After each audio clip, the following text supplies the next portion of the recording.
এবারে জন্মদিনে বড়ি বেগমকে চমকে দেওয়ার একটা উপায় বার করেছি। উজির, বলো তো দেখি কি উপায়? নবাবের সাজিশের হদিশ পাওয়া আমার বুদ্ধিতে নামুমকিন। বেশক বহুত বড়িয়া কোনো মতলব আছে। এবারে বেগমের জন্মদিনে বিরাট একটা উৎসব করব। সারা দেশ থেকে মহান মহান অতিথিদের নিয়ে আসা হবে। দুনিয়ার সেরা সেরা খাবার, সেরা সেরা গাইয়ে, সেরা সেরা বাজিয়ে, সেরা সেরা নাচিয়ে রাতকে দিন করে দেবে এমন রোশনাই। রেস্টো নাই। কি বললে?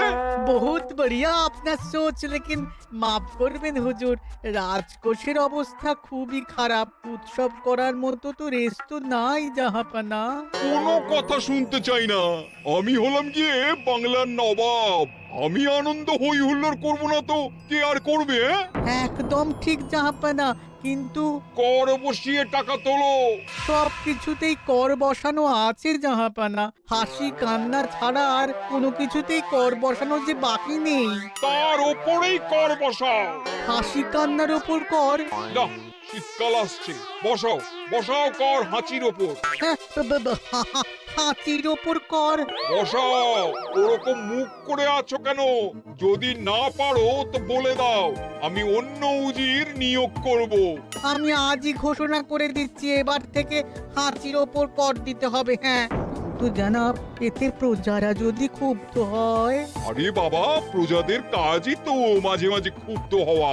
তা ঠিক হুজুর। আমাকে কদর করে এমন কিছু সন্ডা আছে, তাদেরকে কাজে লাগাতে হবে। বহুত খুব জাহাপানা। তাহলে হাঁচি গোনার লোকের ব্যবস্থা করে নি। ওই সন্ডারাই হাঁচি গুনবে। ওদের স্বেচ্ছাসেবক হিসেবে নিয়োগ করো। বহুত খুব জাহাপানা। সব জায়গায় লোক পাঠাতে শুরু করো। তবে কৃষ্ণনগরে বেছে বেছে লোক পাঠাবে। আর মনে রেখো, ওখানে গোপাল আছে।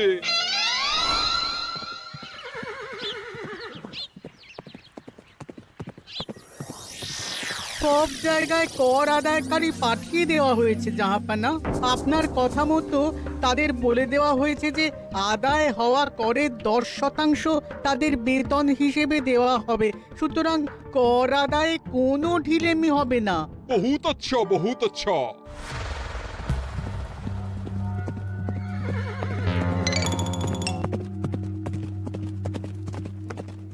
হ্যাঁ, তুমি ঠিক পড়েছো তো মন্ত্রী? হাঁচির উপরে কর? বলেন তো, আর একবার পড়ছি মহারাজ। আসলে এটা নবাবই মশকরা। আমাদের নবাব যে খুবই রসিক মানুষ তা তো আমরা দেখেছি। বারবার কৃষ্ণনগরের সঙ্গে রসিকতা করতে গিয়ে হাঁড়ি ফেটে রস একেবারে মাখামাখি হয়েছে, আর সারা গায়ে পিঁপড়ে ধরেছে।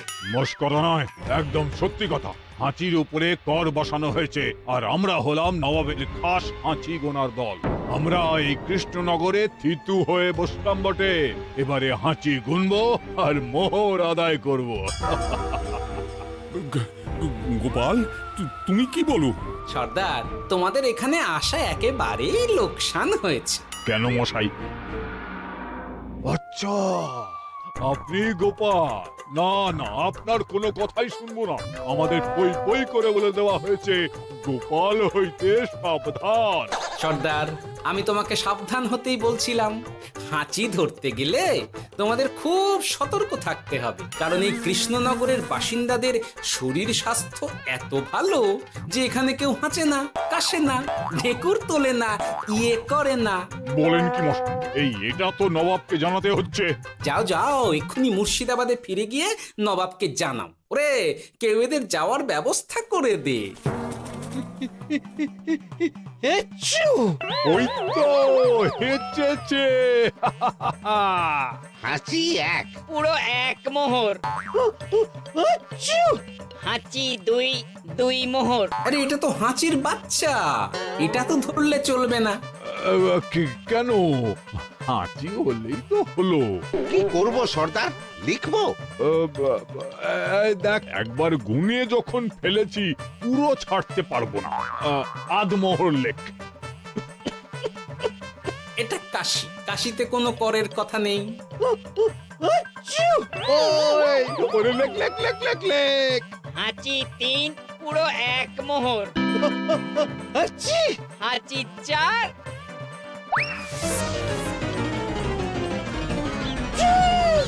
হাঁচি 5, লেখো। হাঁচি 6,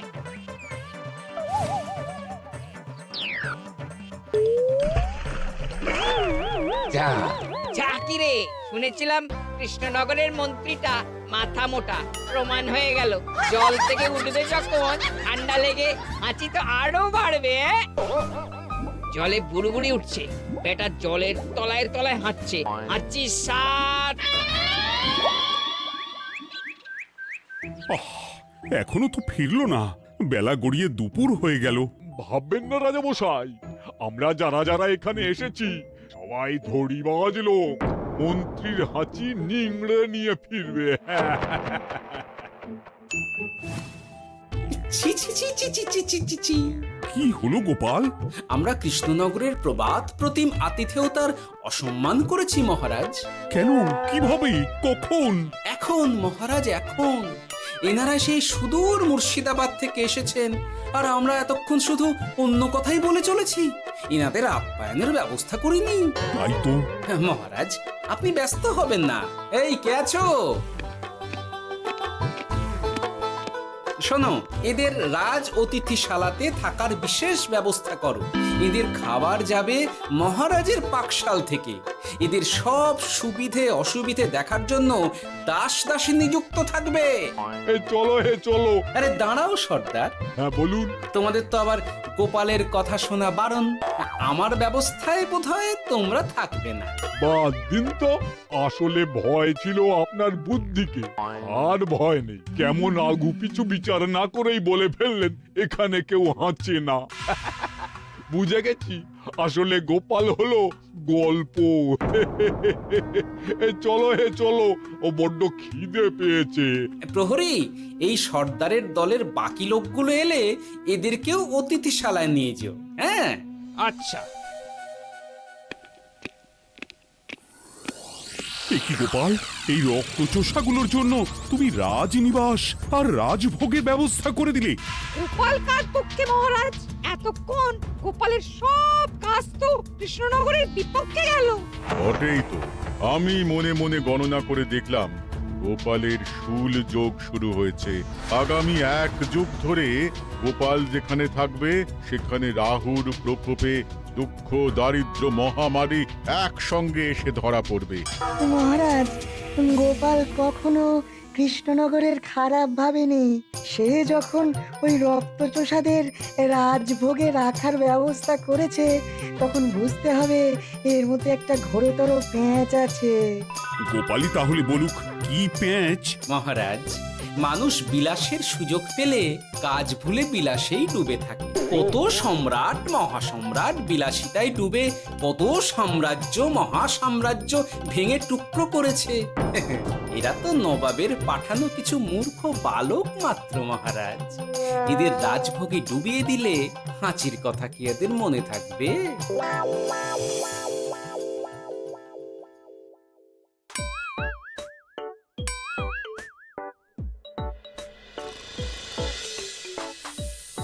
কি ব্যবস্থাপনা সব ঠিক আছে তো? হ্যাঁ হ্যাঁ, খাসা ব্যবস্থা হয়েছে। আপনারা আমাদের অতিথি বলে কথা, আরাম করুন।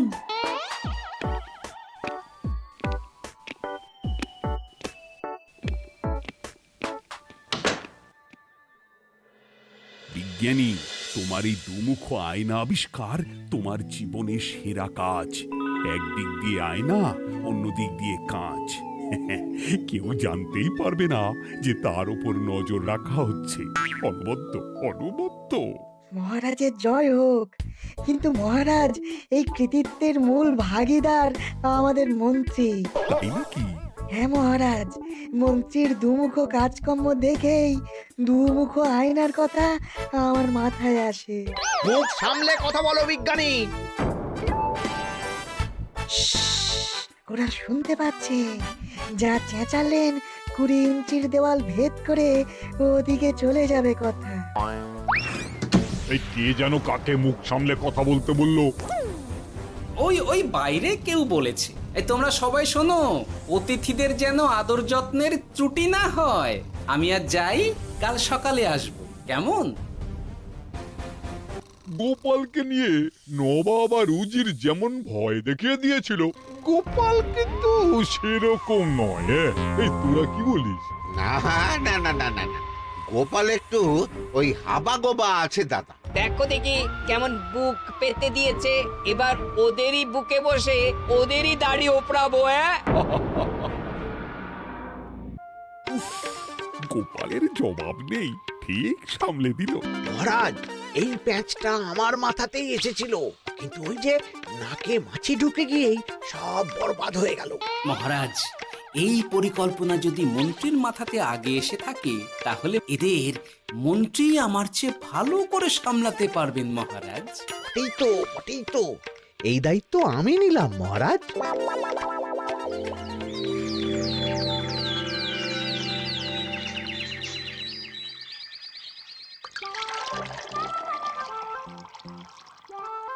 আহা, সকালে ঘুম থেকে উঠে এই রকম বেলের পানা যেন স্বর্গের অমৃত। আছে আছে, আরো আছে। পানীয়, খাদ্য, আরাম, আয়েশ, যত চাও তত পাবে। এ কি, আপনি গোপাল কোথায়? মহারাজ বিবেচনা করে দেখেছেন যে মহামান্য অতিথিদের পরিচর্যার ভার গোপালের মতো একজন ভাঁড়ের পক্ষে বহন করা সম্ভব নয়, তাই এই দায়িত্ব আমাকে দেওয়া হয়েছে। কিন্তু কোনো কিন্তু নেই সর্দার, আমি যে খানা পিনা নাচা গানা আমোদ আহ্লাদের ব্যবস্থা করেছি দেখে তুমি চমকে যাবে। দেখা নয় বিজ্ঞানী, এবার শুধু কাজের সময়। কাল মন্ত্রীর উপর ওদের ভার ছেড়ে দিয়ে কৃষ্ণনগরের যে সর্বনাশটি করেছো, কোনো কাজ করে আর সেটিকে সামলানো যাবে না। হ্যাঁ, আহা, তোমার দেখছি মন্ত্রীর উপরে একটুও আস্থা নেই। ঠিক কি প্যাচ করছো বলো তো? প্যাচের কথা পরে হবে, তোমাকে যত তাড়াতাড়ি সম্ভব হাঁচির ওষুধ আবিষ্কার করতে হবে। হাঁচির ওষুধ? হ্যাঁ, হাঁচির ওষুধ। ওভাবে দেখছো কি বন্ধু, তোমাদের কাজের সব দায়িত্ব এখন আমার কাঁধে। তোমরা আমোদ করবে আর আমি কর আদায় করে তোমার হাতে এনে তুলে দেব। সর্দার, এর মধ্যে একটা চাল আছে মনে হচ্ছে। কি আর আমি বুঝিনি। এখন কি করবে? বিশ্বাস করে আদায় উসুলের ভার এর উপরে ছেড়ে দেবে? পাগল নাকি? মন্ত্রী মশাই, বলো বন্ধু। বলছিলাম আর দেরিতে কাজ কি?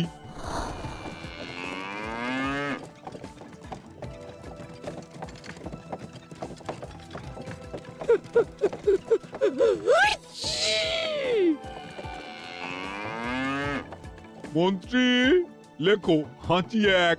ওহে, তোমার নাম কি? মন্ত্রেশ্বর হুজুরি আগে। লিখুন মন্ত্রী মশাই, নাম লিখুন। ওহে মন্তেশ্বর, হাঁচি কর, এক মোহর ছাড়ো দেখিনি।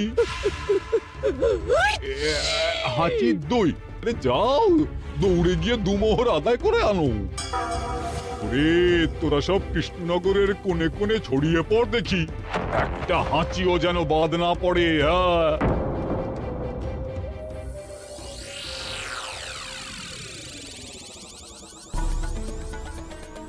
এটা হুজুরে আলাক বর্ধমান, খাম্বাস এবং কৃষ্ণনগর থেকে। চমৎকার চমৎকার। তাহলে গোপাল কিছু করতে পারেনি, আমাদের যুব শক্তি কৃষ্ণনগরকে পুরো নিংড়ে নিয়ে আসছে। মহারাজ কৃষ্ণচন্দ্রের একটা আবেদন আছে জানাব। এই হাঁচি করের 30% যদি ওই রাজ্যকে দেওয়া যায়, তাহলে আদায় উসুল আরো ভালো হবে। ওরা বলেছে যে আপনি যদি 30% দেন, তাহলে কর আদায় একেবারে জান লড়িয়ে দেবে। মঞ্জুর মঞ্জুর। আর একটা আর্জি আছে হুজুর, কৃষ্ণচন্দ্র কদিন বাদে নবাবকে কৃষ্ণনগরে আমন্ত্রণ জানিয়েছে। কেন? কৃষ্ণনগরের নবাব এবং তার উন্নয়ন উপলক্ষে এক মহোৎসব হবে। সেই সঙ্গে শহরে থাকা ইংরেজদের কাছেও নবাবের সৈন্য বলের এবং নবাব ও কৃষ্ণনগরের মধ্যে পারস্পরিক ভ্রাতৃত্বের সম্পর্কের বার্তাও পৌঁছে দেয়া যাবে। নবাবের অধীনস্থ রাজারা নবাবের শত্রু, এই রকম একটা ধারণা থেকে ইংরেজরা ইদানিং বেপরোয়া হয়ে উঠেছে, তাতে লাগাম উঠবে। বহুত খুব, মঞ্জুর মঞ্জুর মঞ্জুর।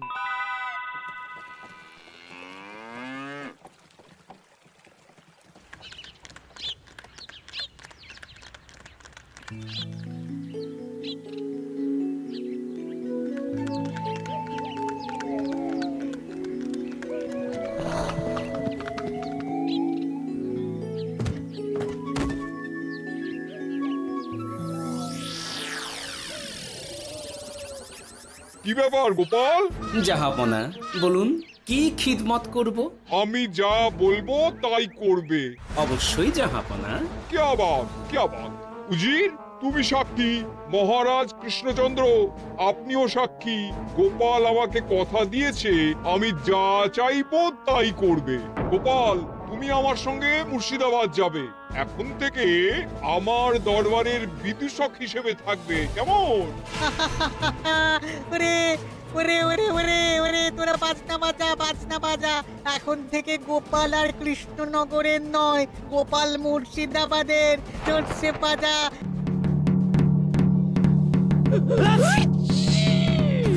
কি হলো? হুজুর, মনে হচ্ছে আপনার সৈন্যদল হাঁটছে। হ্যাঁ? হুজুর, হাঁচিগড়ের বন্যা, সব সৈন্য 10-12টা করে হেঁচে ফেলেছে। মানে প্রচুর মোহর হয়ে গেছে আর বাড়ছে বাড়ছে। আমার হাঁচি গোনার দল একটা হাঁচিও বাদ দেবে না।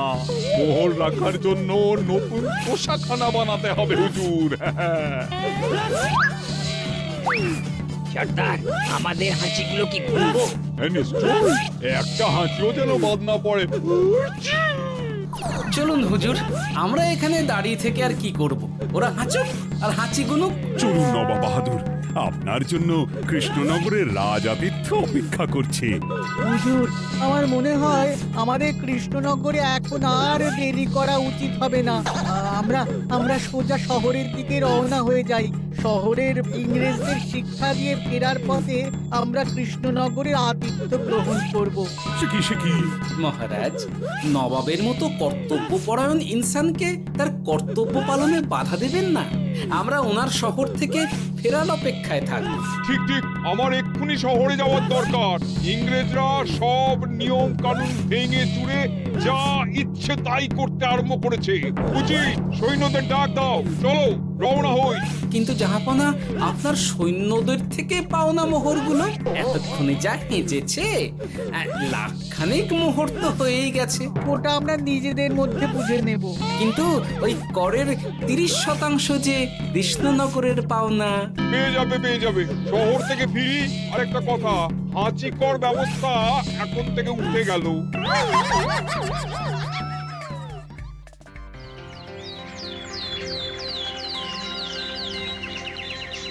মহারাজ, কিভাবে গোপাল ভাঁড় মহাশয় নবাবের উন্মাদের মতো জারি করা ওই হাঁচিকর থেকে আমাদের সকলকে রক্ষা করেছেন তা আমরা সকলেই জানি।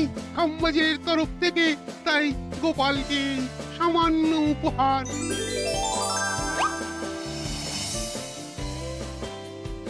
ওহ গোপাল, সত্যি তোমার জবাব নেই। কিছুই হতো না যদি না বিজ্ঞানী ওই হাঁচি চূর্ণ আবিষ্কার করত। এই উপহারের অর্ধেক কিন্তু বিজ্ঞানী। সবই তো বুঝলাম, নবাবকে সৈন্য সহ নিমন্ত্রণ থেকে সৈন্যদলকে হাঁচি চূর্ণ মাখানো চাঁদোয়ার তলায় ঢোকানো পর্যন্ত। কিন্তু চাঁদোয়া থেকে হাঁচি চূর্ণ ঝরে পড়লো কি করে, সেটাই তো বুঝলাম না। এটা তুমি বলো বিজ্ঞানী। শব্দে বাতাসে কম্পন তৈরি হয়। গোপালের হাততালিতে আমার ঘরের শাড়ি থেকে হাঁচির জন্য ঝরে পড়েছিল। এখানে চাঁদোয়া থেকে ঝরে পড়েছিল বাজনার শব্দে। কি ব্যাপার বিজ্ঞানী, তুমি এখন ছেলে খেলা করছো? হাঁচির ওষুধ হয়ে গেছে। হয়ে গেছে? মূল উপাদান তামাক, গোলমরিচ আর আলকুশির গুঁড়ো। কাজ হবে? হাততালি দাও। হাঁচ! কাজ হলো। ব্যাপারটা কি হলো? ওই শাড়িটাতে হাঁচি চূর্ণ মাখানো আছে, তোমার হাততালির শব্দের কম্পনে ঝরে ঝরে পড়েছে। একবার নাকের কাছে এলে পিঁপড়ে থেকে পিশাচ, হাঁচতেই হবে, হাঁচতে হবেই হবে। নবাব যদি বাজনা বাজাতে না বলতো। আমাদের বাজনদাররা তৈরি ছিল মহারাজ। যাক, সবই ভালোই ভালোই মিটে গেল। যার শেষ ভালো তার সব ভালো। ব্যাস, এখন শুধু একটাই কাজ বাকি। নবাবের কাছ থেকে করের 30% বাবদ পাওনা মোহর মুর্শিদাবাদে গিয়ে নবাবের কাছ থেকে তুমি নিয়ে আসবে। আচ্ছা মহারাজ।